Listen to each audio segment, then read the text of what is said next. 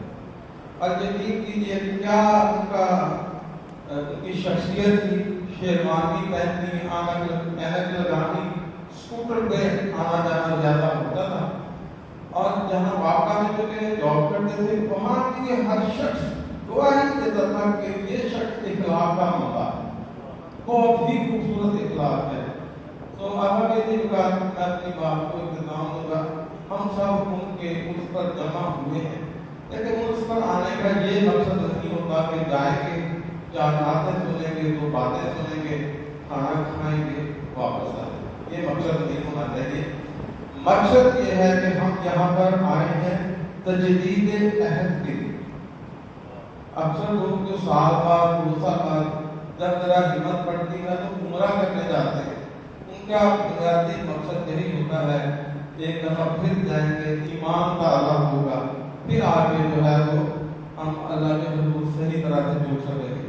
اس پر آنے کا مقصد بھی یہی ہے کہ ہم اپنے ایمان کی، اپنے عقائد کی تجدید کریں اور کوشش کریں کہ جو ہمارے پیر و مرشد کے اسباق ہیں، جو ان کا طریقہ کار ہے، جو ان کی اخلاق ہے، ہم ان پر عمل کر سکیں۔ اللہ تعالیٰ ہم سب کا یہاں پہ آنا اپنی بارگاہ میں قبول فرمائے۔ وما علینا الا البلاغ۔ حضرت سعد بن سعد